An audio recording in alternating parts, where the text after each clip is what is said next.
আল্লাহ পাক প্রথমে ছেলেদেরকে বললেন, শোনো সূরা নূর 33 নম্বর আয়াত। আল্লাহ পাক ছেলেদেরকে বললেন, তোমরা তোমাদের চোখ নিচু রাখো, এটা আমাদের দায়িত্ব। প্রত্যেকটা ছেলের দায়িত্ব বেগানা মেয়েকে দেখলে চোখটা কি করবে, নিচু। তাহলে আপনি সিডিউসড হবেন, এক কথা। 2 নাম্বার, আল্লাহ পাক আমাদেরকে বললেন, তোমরা তোমাদের লজ্জাস্থানকে হেফাজত করো। কাদেরকে? আমাদেরকে, মানে ছেলেদেরকে। প্রথমে আল্লাহ পাক ছেলেদেরকে বললেন, চোখ নিচু করে রাখো, লজ্জাস্থানে হেফাজত করো। ঠিক আছে? সূরা বানী ইসরাঈল আল্লাহ পাক বললেন, জিনার ধারের কাছেও যেও, ধারের কাছেও যেও। আল্লাহ পাক আরো বললেন, যদি কেউ জিনা করে ফেলে সূরা নূরে, তাহলে তাকে 100টা বেত্রাঘাত করতে হবে। কয়টা? 100টা, এবং 1 বছরের জন্য তাকে বহিষ্কার করতে হবে। আল্লাহ পাক শাস্তিও দিলেন, শুধু তাত্ত্বিক বিধান দেন নাই, শাস্তিও দিয়েছেন। কারণ শুধু তাত্ত্বিক বিধান দিয়ে হবে? আমি যদি ওয়াজ করে বেড়াই, ভাই মদ খায় না, মদ খায় না, কোনো শাস্তি না অ্যাপ্লাই করি, তাহলে কি মদ ছাড়বে মানুষ?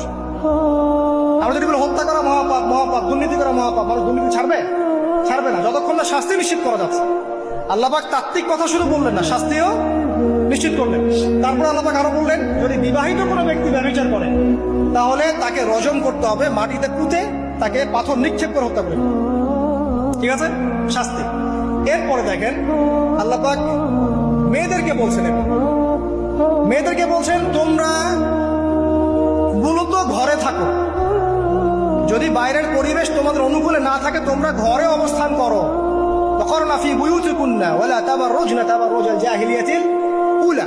তোমরা মূলত ঘরে থাকো। জাহিলি যুগে মেয়েরা যেভাবে নিজেদেরকে প্রদর্শন করে বেড়াতো, এই কাজটা তোমরা করো না।